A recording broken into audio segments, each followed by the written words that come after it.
Magandang umaga, no, mga kabayaning Pilipino. Andito na naman tayo ngayon para sa panibagong reactions at komento, no. Gawa doon sa interview, no, ng ating PBBM. In-interview kasi siya ng isang anchor, I think bilyonaryo ba yun, news channel or PTV. Basta yun lang, no? Hindi lang natin siya So during the interview, nagsabi kasi yung anchor doon na your tearing eyes, no? You have your tearing eyes. So naiyak daw siya. Tumulo daw yung luha niya. And then PBBM responds to him, to her, no? To the anchor woman. Then sabi niya, yes, naiinis daw siya gawa ng bakit daw pinapahirapan, paparusahan yung mga tao na wala namang ginagawa kundi magtrabaho lang. So hindi natin alam kung sino yung pinupuntuhan niya doon, no? Kung saan ano yung hindi niya kasi in-specify about doon sa kung sino ba yung pinupuntuhan niya at saan po ba nagre-refer yung sinasabi niya. Sa atin ba, doon ba sa mga contractor, or doon ba sa mga DPWH personnel, no? Kaya kung sa atin, sa mga mamamayan, sa taong bayan, we really appreciated for that, no? Pero kung sa mga contractor, napakaingot niya, napaka-inutil niyang presidente. Kung doon naman sa mga DPWH na personnel at natanggal at talagang sampal sa mukha niya ang ginagawa niya, na talagang pinapatunayan niya lang yung pagiging mahina niyang leader. He is a weak leader, no? Kaya nakakabagot, nakaka-bad trip panoorin pag once ang isang tao, yung makikita mo pa lang na nawawalan ka na ng gana kasi nga alam mo mamubudol, di ba? Yung isang tao na walang isang salita, yung kumbaga ano lang ba, yung ano tawag yan, pahapyas lang, kumbaga labas sa ilong, walang katotohanan, buong kung ano yung nilalabas sa bunganga niya, walang bearing, kung mga ganon. Kaya nakakainis, yung ganong klaseng tao. Sa atin, although hindi naman tayo as in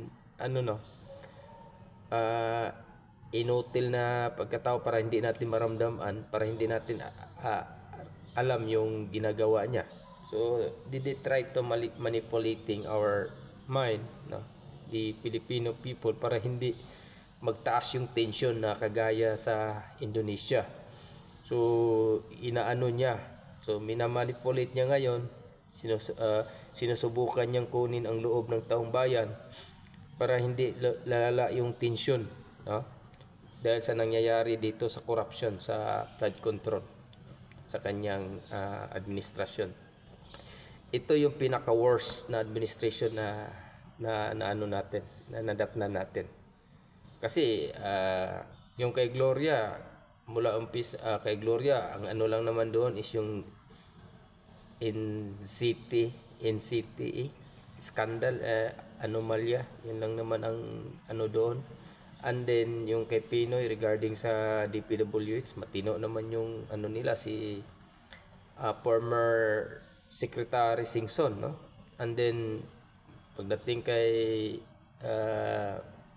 APRD, kay Tatay Diggs, matino din si Secretary Mark Villar. Ang daming mga projects, na mga infrastructure projects na na-accomplish, no, within that period of time, no? Sa panahon ni PRD talagang tinutukan, wala talagang mga congressman na nakasingit, walang insertion. Kasi kung ngayon lang, sa panahon lang nito na si Pangulong Duterte pa rin, siguro lahat ng mga projects ng natapos na siguro, kagaya niyang Manila Subway, Mega Manila Subway, itong connections ng LRT2, no? From Cavite siguro nagpatuloy na yan hanggang Batangas na siguro yan. Tapos yung PNR, no? The Philippine National Railways, siguro operational na yan ngayon kasi 2025 ang ano nila niyan eh, na magiging operational na siya eh. Tapos yung and then alat, no? Alat pa. Siguro marami na tayong mga mega projects na accomplish na. Pero ito nga ang katotohanan eh. Siyempre nagtiwala tayo, akala natin mayroong continuity, no? So napakasayang lang sa panahon na sinayang ni Marcos. Kumbaga inayos na ni former President Duterte yung gobyerno, sinira na naman niya. Ngayon, hanggang ano na lang talaga tayo. Kasi kung sino na naman yung makaupong presidente, ayusin na naman yung gobyerno. Tapos kung sino na naman yung makaupo, pagkatapos ng term nung maayos na niya yung gobyerno, so sino na naman makaupo. Kaya tayo mga Pilipino, tayo mga butante, magiging ano tayo, maalam, mapagmatsyag tayo. Isipin muna natin kung talagang itong tao na ba, ano bang record nito, naging matino ba to sa bayan niya, naging matino ba itong namumuno sa lugar niya. Tayo, kukuha tayo ng record, reference, kung yan yung magiging reference natin. Hindi yung basta-basta lang dahil anak ng Marcos, sabi nila like father like son, hindi daw bagaya yung anak sa tatay. Mas lalo nga malala yung anak eh. Grabe pala ang corruption. Kung sa loob ng 23 years, no, sabi nila na naging corrupt si Marcos, mas lalo na to, 3 years pa lang corrupt na, no? Mas malala to. Grabe ang corruption. Tingnan nyo ngayon yung mga sa mga kaliwang grupo. Dahil nakikinabang sila, kaya wala silang ano ngayon. Nakita nyo pa ba yung mga party list dyan na makakaliwang grupo na nagsisigaw? Wala. Asan na yung singiwing Sardanya ngayon? Asan sila Castro? Did you hear na nagko-contradict sila? Wala. Dahil nga nakinabang din sila sa corruption. Yun yung katotohanan. Mag-iingay lang yan kung walang makukuhang pera sa kongreso. Kaya nga may perang nakuha ngayon, andyan. Asan sila ngayon? Tahimik ang mga dumukong.